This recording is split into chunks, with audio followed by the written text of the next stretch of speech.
Let me ask you a few questions. If at least one of them resonate with you, that means you should watch this video to find out how you can stop this issue. Does your heel hurt when walking? Or is walking making your heel pain worse every single day? Maybe you wake up in the morning, take your first steps, and feel a sharp pain under your heel. Or maybe walking feels okay at first, but later the pain comes back stronger. This is all very common if you have plantar fasciitis. It might seem scary and you are not sure what to do. So the big question is this: should you walk with plantar fasciitis or should you stop completely? In this video, I will give you a clear, honest answer as well as some practical rules to make sure you can walk safely without causing more pain. Many people are confused about plantar fasciitis. Some are told, keep walking, movement is good. Others hear, rest completely and do not walk at all. So which one is correct? The truth is not black or white. Walking can help, but walking the wrong way can slow your recovery. I'm a physiotherapist working in Dubai, and I help people every week with heel and foot pain. In this video, I will explain common myths about plantar fasciitis, when walking is good, when it is not, and most importantly, how to walk safely if you have plantar fasciitis. No medical words, no confusion. Just practical advice you can use today. Let's talk about the real problem. Plantar fasciitis is pain caused by irritation of the plantar fascia. This is a strong band of tissue under your foot. It connects your heel bone to your toes and supports the arch of your foot.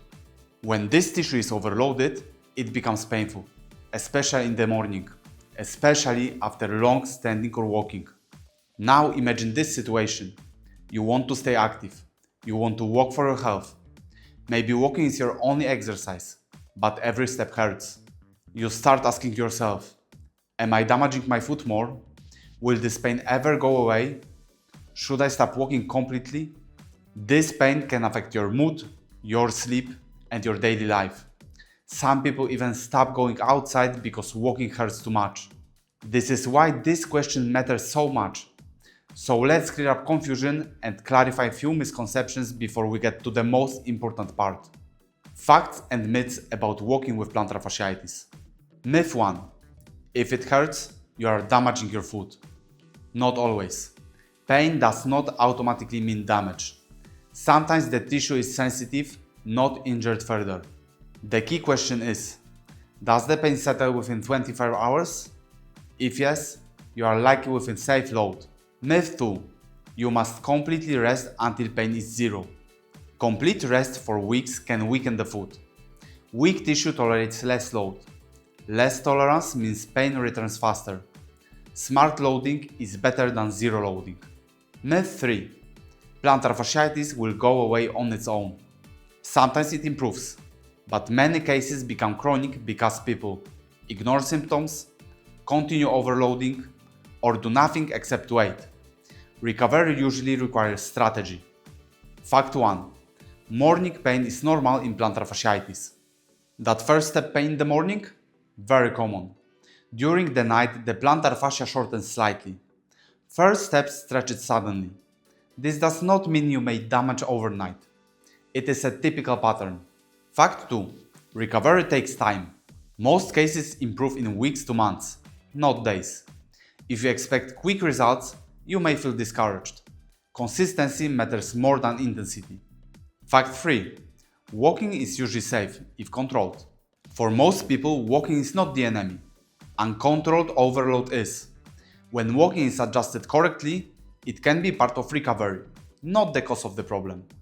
Let me introduce myself briefly. My name is Jan Sosnowski. I'm a physiotherapist working in Dubai. I help people with pain using exercises, movement, and lifestyle changes. Many of my patients come to me with plantar fasciitis. Most of them are afraid to walk. Here is the good news. In most cases, you do not need to stop walking completely, but you need to walk smart. When you understand how to walk correctly, you can reduce heel pain instead of increasing it, stay active without fear, recover faster, avoid making plantar fasciitis chronic, walk in the morning with less pain, return to normal daily life with confidence.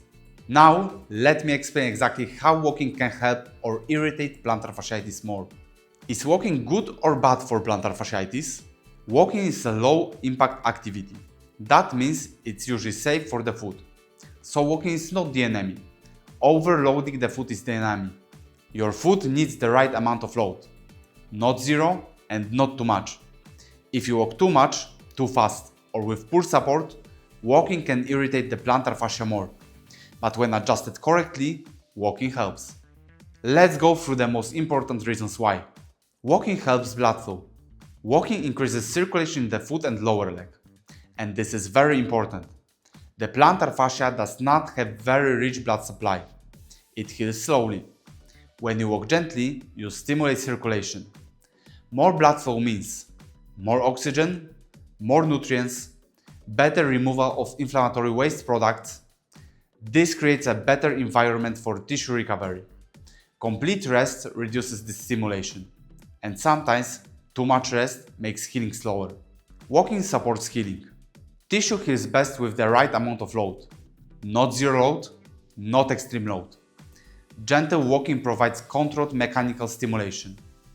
This tells your body, this tissue needs to be strong. Without load, tissue becomes weaker. With too much load, tissue becomes irritated. The goal is not to protect the foot from movement forever. The goal is to rebuild its tolerance. Walking maintains joint movement. When you walk, you move. Your ankle, your toes, your midfoot, your calf muscles. This keeps joint mobile and prevents stiffness. If you completely stop walking, your ankle becomes stiff, your calf muscles tighten, and tight calves increase tension on the plantar fascia. So walking, done correctly, actually reduces mechanical stress over time. Walking supports general health. Walking supports weight control, cardiovascular health, mental health, stress reduction. And stress increases pain perception. When someone stops all activity because of heel pain, they often feel frustrated, less active, more anxious about pain. And this can make recovery harder. So we don't want to remove walking, we want to adjust it. Let me give you a few practical rules and explain you how to walk so you support healing instead of irritating your foot even more. How to walk safely with plantar fasciitis. Walk shorter, not longer. Instead of one long 45 to 60 minute walk, break it into smaller sessions. For example, 10 to 15 minutes in the morning, 10 to 15 minutes later in the day. Maybe another short walk in the evening. Why is this better? Because plantar fascia does not like sudden prolonged stress. When you walk for too long, tissue fatigue increases. Your foot muscles get tired. Your arch control decreases. Heel pressure increases. And once fatigue appears, your mechanics change. You may start dropping your arch more, pushing off less with your toes, loading your heel harder. Short walks reduce cumulative overload. Think about it like this. We are training tolerance, not testing endurance. Recovery is about building capacity gradually.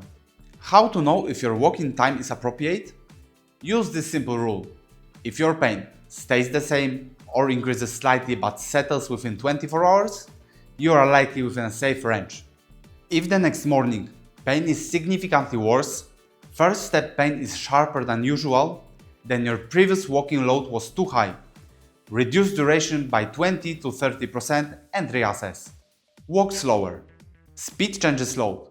Fast walking increases ground reaction forces, heel strike intensity, push of force from the toes, tension through the plantar fascia. The faster you walk, the harder your foot works. During recovery, this is not the time to power walk. Slow, controlled walking is better, because slower walking reduces peak pressure under the heel, improves movement control, reduces sudden stretch of the plantar fascia, allows better foot muscle activation. You want smooth steps, not aggressive steps. Wear supportive shoes. Good shoe is a key to healthy feet. Avoid barefoot walking on hard floors, tiles, marble, concrete. These surfaces are unforgiving. When you walk barefoot at home on hard floors, there is no shock absorption, no arch support, direct stress under the heel. This is a common hidden cause of slow recovery. If you have plantar fasciitis, walking barefoot at home can irritate your heel every single day without you realizing it. Flat shoes with no support, very flat sandals, thin ballet flats, minimalist shoes without adaptation. These shoes do not support the arch. When the arch collapses slightly with each step, the plantar fascia stretches more. And if it's already irritated, this extra stretch increases pain. Old, worn-out shoes. Even good shoes become bad shoes. Over time, cushioning compresses, the heel becomes softer, arch support weakens. From the outside, the shoe may look fine. Inside, it may not support your foot anymore. If your shoes are more than 8 to 12 months old and used daily, they may not protect your heel properly. Choose shoes with cushion under the heel. This reduces impact forces when your heel hits the ground. You don't need extreme softness. You need shock absorption that reduces peak pressure. Good arch support. Arch support reduces tension on the plantar fascia. It does not mean aggressive, painful support.